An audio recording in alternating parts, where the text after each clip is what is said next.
Jumped off the porch, now I'm just cold as cool. I had to change my mood in life. When I woke up, it's just There we go. I like to move it. Okay. Welcome back to Bridging the Gap. My name is David James. I'm here with my first lady, Kenisha James. Hey. And we're also here with our friend and also a candidate for the school board, Kenisha Nicole. Hey, girl. Hey. And actually, she's the only candidate for the school board that we've been able to sit down and talk to, and we appreciate you taking this opportunity. Thank you so much. Yes, yes. And I actually have noticed that you actually did one with a good friend of mine, Earl, over at Eastern Shore Undercover. I did. It was an amazing interview. I loved it. I love being able to show people my truth. I love being able to show people who I am. Awesome. I'm just your regular person in society. Good, good. Well, I mean, it's important to have people who are outgoing, especially when you're talking about working with the young people, and school is very important. It is. You know, we've been, I've been doing some research here lately, and noticing that there's a lot of things that's happening in the school buildings, and we're talking about the people involved with it and the teachers, but my concern is the students. You know, when students go through things and then they're expected to perform on a level, it's very important that we pay attention to that. That's why I'm really big on mental health. My seeds of change are a muse, as I've said before to a lot of other people, and I am the muse to carry those seeds of change out, which is mental health, unity, safety, and education. And the mental health piece is very important to me because when things happen in our school system and in their homes with the teachers, students, and staff, I'm a firm believer that we need mental health resources for them to be able to be guided, for them to be able to express themselves. I'm a firm believer in having mentors, more mentors in our school system, more people in our school systems that our children can trust. More people that our staff can trust when they have their own issues, because our staff have issues of their own. And I feel like sometimes we do not look at that enough, and we act like we want our staff to be perfect. I'm 41, and I tell people that all the time, and I'm not perfect, and I love mental health, but I'm learning something new about myself every day. And we need to be able to have things in place for our staff to be able to have people that they can confide in and be comforted, to be able to express themselves, to be able to get over the things and the trauma that they're going through as well. Absolutely, absolutely. I think, and I appreciate that you said something about the staff, because the school day, which could be anywhere between 6 and 8 hours, they're spending with our future. They are. So if they're going through things as far as staff, then it's going to show in the classrooms, which is going to trickle down, and I appreciate It's definitely a trickle-down effect, and I always tell people, as running for Board of Education, it is not just the students. I am here for the community. I am the bridge between the students, the teachers, the staff, and everybody. I'm not just here for the students. I'm here for everybody. You here to bridge that gap? Of course. I had to No pun intended. Yeah, I had to put that plug in there where I can. That's awesome. That's awesome. I appreciate that. Now, again, we're talking about working with the young people. You're already a mentor, Yes. correct? Do you find working with people and building that relationship with the kids, they open up more and will tell you about things they may not tell the average person? Yes. Certainly. I can answer that one. I was about to say yes. The things that I know, sometimes I'm like, hold up, wait. Like, and it's not that I need to tell anybody anything. It's not like it's something that's critical. It's just like, okay, all right, you want to tell me? Hold up. Like, sometimes I could be out in public, Miss Kenisha, and I'm like, hold up, wait, what we talking about? What we talking about? Who did it? They'll be telling me about their little friends and, you know, the little things that happen. And I'm grateful for that they trust me to be able to confide in me about their own little personal stories. And it's beautiful to experience, because it's like, hey, we can tell Miss Kenisha. What's she gonna say? They know I'm not gonna like go tell their parents or anything, but they also know that they can confide in me. And I'm really big on being able for our youth to express themselves, because as we get into adulthood like we are now, like I said, when it comes to being a teacher, what if they want to be a teacher? If they're holding in this trauma from being a child in, you know, elementary, middle, or high school, this is something that you suppress. And I know this from having fibromyalgia myself. I refuse for kids to have, or anybody in life, to suppress their feelings if they have somebody they can talk to. And I don't mind being that person for them to talk to. Tell me everything. Sure. Tell me all the tea, as the kids say. Sure. Tell me all the tea. Give it all here, and we can work through it together. And I'm a firm believer in that. Thank you, thank you. Now, and one of the reasons why I asked you that is because representing your district means you're representing a lot of the people in your community, which means that you know some of the needs of the kids in that area. Could they really trust that if you're elected that you would actually advocate for that? Of course, I do it already. Like, to me, that's something easy because those things are something that I already do. Advocating for the children is something that I do anyway. As a mentor, I am definitely a person that will speak up and speak out and be there for them, regardless of whether it's a parent, a teacher, a principal, whatever. My mouth will open. I will definitely bring it to the table. I've had a couple of conversations with different people in the school system. I've had conversations with students. I've had conversations with parents. Parents have my number. Students have my number. Teachers have my email. I like that. So it's a way, like I said, I love to bring that bridge between everybody within the community to be able to say, hey, you can talk to me. Literally, Sure. you can talk to me. Like, text me, my kids. I just texted one of my mentees yesterday. Did you finish your schoolwork? Like, yeah. Like, it's a thing. And I'm a firm believer that, yes, you can trust me for sure.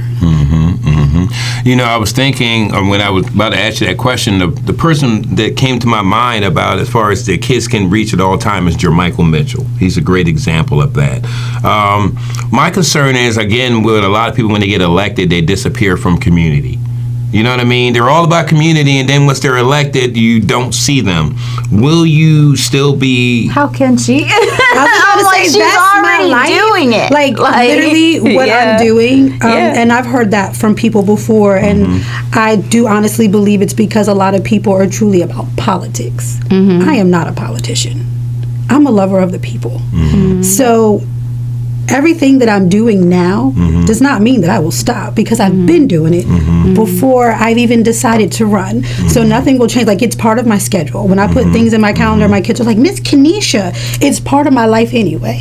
So I'm going to be there. I'm never going to change. It's who I am as a person. Like, my family can tell you that. Like, anybody who knows me, my team can tell you that. I'm big on my team. My team can tell you that. My children can tell you that. This is something that I have always done. It's something that will never change. It's who I am. Nice. I don't know why this is in my head, but what's the line? Like, what's the line?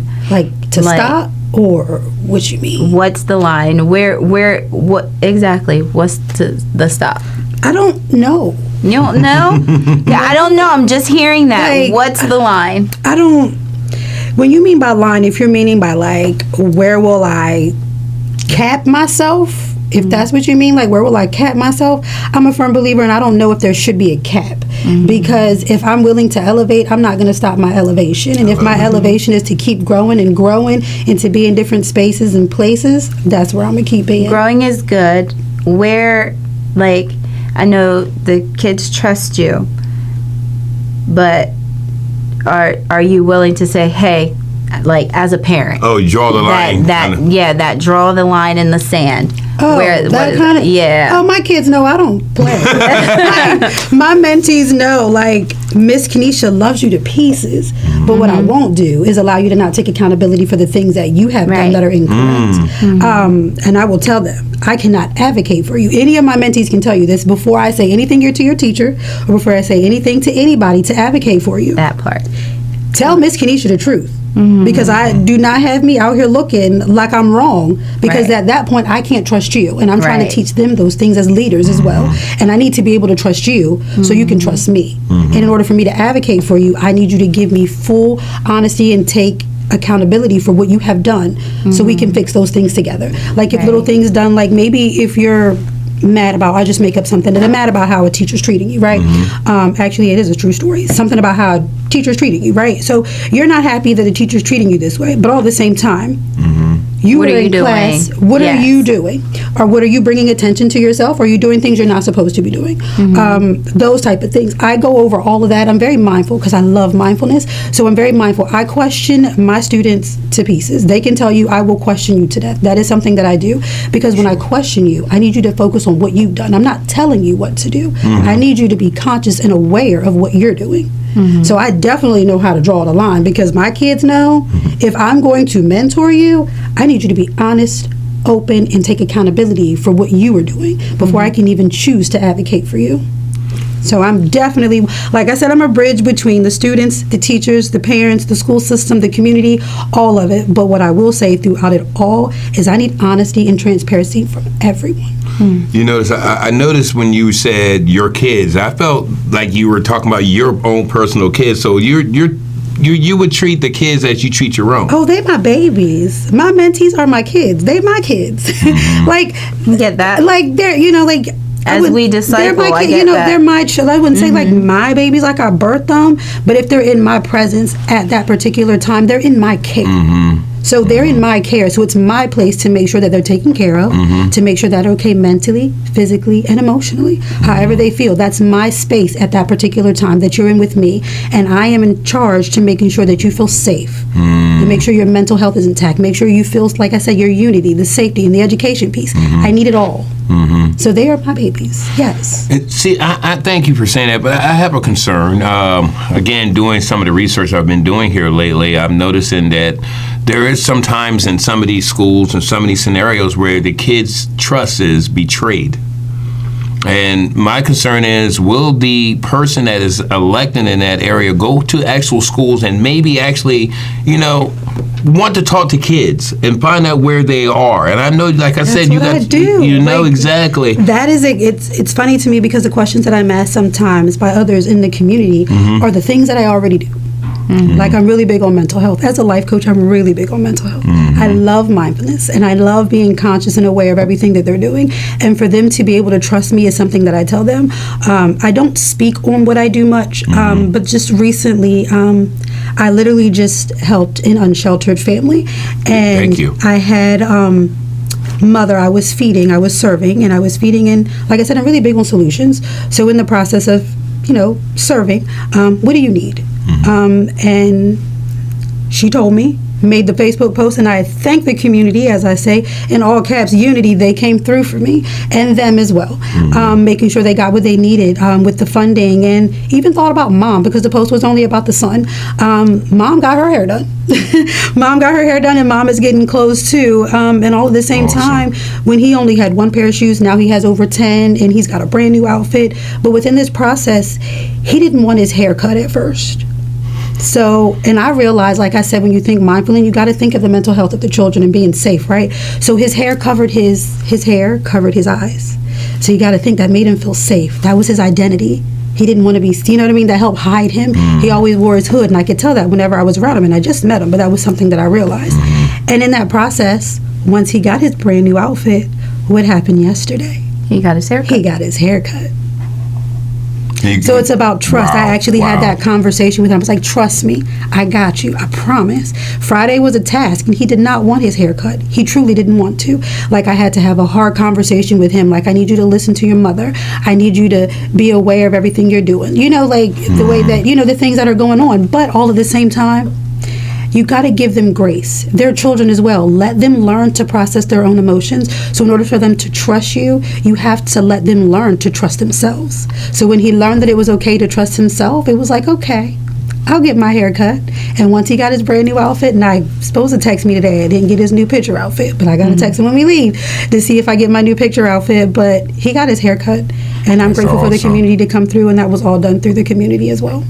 Wow, we really do appreciate that as being volunteers at the Christian shelter. And of course, you were on the show along with Bishop Dickerson before. We're really big on working with them. And now, let me ask you this: as a board member, do you do understand the role of the superintendent and the board? How would you want to try to work on that relationship to make sure that, hey, the needs of the people, because a lot of times the superintendent is kind of like the person that's all over everywhere, but you have your district. How would you work on that communication with the superintendent and make sure that your kids are taken care of in your district? First of all, if I'm the representative, I would make sure that I'm there. So I would take care of my district for sure, because I am in charge of my district. If my superintendent decides that they would like to help, I would definitely encourage them, because I would encourage people to come out if there anything done, or make sure that they are aware of the things going on in my district. I would just make sure they are well aware of everything going on in my district. Like I always say on my platform, I'm a voice, and I'll make sure that the superintendent knows what's going on. I'll make sure the entire board knows what's going on. And I have no problem speaking up and speaking out at all. At all. If you know me, you know that I have no problem speaking up and speaking out for our community as a whole. I have no problem at all saying, hey, there's this problem I need to bring to the table. We needed to discuss this. Someone brought this to me. There's this going on in my district. It doesn't even have to be my district. is my thing, because Wycomico County is Wycomico County, and I'm a firm believer in leadership requires everyone to work together. So that's my thing. I think the superintendent may be the person to carry out the roles of the Board of Education and the board members, but we can all work together to get those things done. Wow. You know, we've had the opportunity to have you on the show several times. I think this might be number 4. Oh, no. I think it is. And I can tell you, each time you came on here, you've impressed me a little bit more. You really have. You know, I can tell you, knowing first and foremost is all about the kids. We have 8 beautiful grandkids, and it's all about them. To know that somebody has invested time in this as you have grown. You literally went from the shy, I don't know what to say, to let me stand on my... I was going to mention that myself. She has truly grown from the first time she's been on our set. What I can say is the first time, it was my first time speaking about my candidacy. So it was like, oh my gosh, I got to talk about this? Yeah, you had the book. Wait a minute. I know. I saw that. I was like, hold on, wait. You didn't tell me about this question. Like, wait a minute. But that was the first time that I was speaking on my candidacy. Sure. So for me, it was like, hold up, wait a minute. Because I'm not shy. And I'm very confident in what I do and what I love to do with the children. So the next time it was just like, okay, I'm good. Like, it's not what I thought. Like, you know, like in my whole entire team, just be yourself. Okay, this is what you get, which is me. Wow. And again, do you feel like this whole thing, thank you, by the way. I know the goal is to be a board member, but do you feel like you as a person has grown in this campaign? I would always say yes, because everything is a lesson to be learned. I even teach that to my mentees. Regardless of what you're going through, everything is a lesson. You can elevate in any process. Even the negatives can be a lesson because you learn what not to do. So yes, I've grown a lot because being a official politician to what the people think. There's different, like I always say, there's different places and spaces that you're in, and being on a bunch of boards and committees and things of that nature already, you see things, you hear things, you just learn how to move. That's all. Impressive. I like you mentioned earlier, you observe. I'm definitely And that's observe. what I like to do. I like to observe. So if you see me like making faces or something, I'm learning you. That's what she's been doing all these times. That's what actually someone told me before I was going to support a group of people supporting something. And when I got there, they're like, you want to be on camera? I'm like, no, I'm just going to sit back. You know, I'm just here to support. And she was like, yeah, you like to be behind the scenes. And I was like, That part. Because I like to observe, because I always say, as a person who loves solutions, you can't just pop out and just keep saying things to be saying things. I need to sit back, I need to observe, and I need to read the room. And I'm really good at reading the room. So I'll sit back, observe, and then I come with my own process, my own thoughts, my own opinions, you know? So that's how I observe. A lesson that was learned a long time ago, and actually at that time I didn't like hearing it, but we have 2 ears and 1 mouth, so we should be listening twice as much as we talk. Now, to actually exercise that. That makes sense, though. Well, Awesome. all I can say is I'm thankful that you're running, because it seems like you do have an interest in our kids, because you're already doing that. So when it comes to things like recently there was a book that was inappropriate that they wanted to put on the shelves, they actually declined it. But from what I hear, the teachers can actually go around that some type of way. But I would just, I don't want to say expect, because I'm learning that that's a big word. I would appreciate if, you know, you being a mom yourself, like those type of books would not be placed on the shelf. Because as for me, like, if I don't want my kid learning about that, or if I do, I would rather for it to come from me. Sure. And like, as a mom, I'm pretty sure you would probably feel the same way. So that's what I would appreciate. I do feel you when it comes to that as a mom, and appreciating everybody's opinions and things of that nature. But I'm also a firm believer that certain books shouldn't be in certain age groups as well. And I'm also a firm believer that permission should be allowed. So say, for instance, like I even said with the other interview, I don't feel like it's our, but I am a firm believer that when it comes to things of that nature, that it shouldn't be in certain ages, because their brain hasn't properly developed anyway. And like I said, we shouldn't tell people who to be, I cannot tell you who to love. I cannot tell you who to be as a person, period.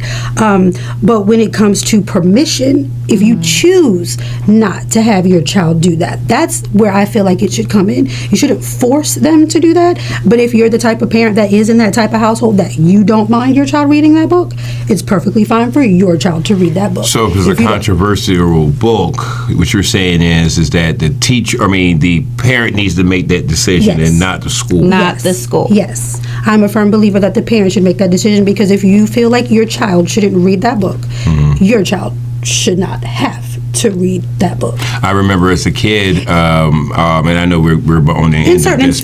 With certain books, sorry. Well, no, I remember as a kid, my mom wasn't too happy when she found out I was reading Lord of the Flies, and they had a person's head on a stake.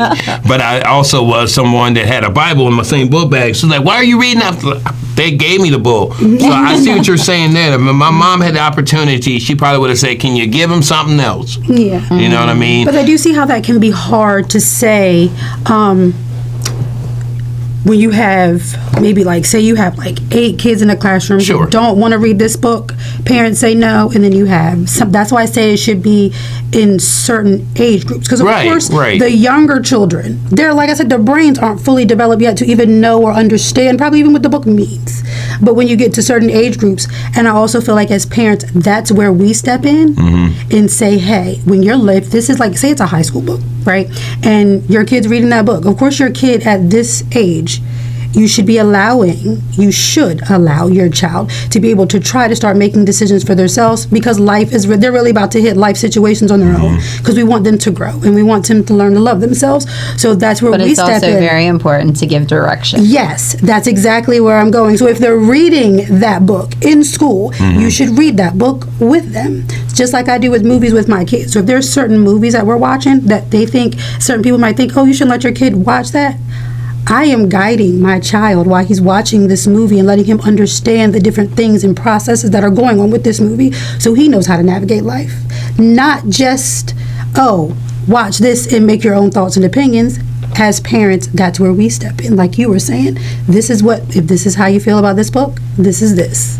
But as youth and children at a certain age, I'm a firm believer they should not be reading those books, because at certain ages, their brain isn't fully developed. But when we get older, that's where we step in as parents and say, hey, we guide. Influence goes a long ways. It's about guidance, because I know for a fact we cannot stop everything. I could fight hard as I want to say, no, we can't do something. But what if I'm outnumbered, right? What if I'm outnumbered by the vote, right? I can't do anything about that. So that's where we step in as parents and guide our children. That's where I say we step in as parents and say, this is what we do. Okay, you got to read it. So at least get the right, so you can at least get the testing, when you got a test or whatever, or even if it is a test. Parent involvement is always good. Yes, that's what I'm really big on, and I'm really trying to figure out how to make that more so in the school system to make sure we have. Say my mom never went to PTAs. We never. I maybe one. I didn't want my mom to go. I shouldn't say always, but I was very, very, very involved with my oldest with PTAs.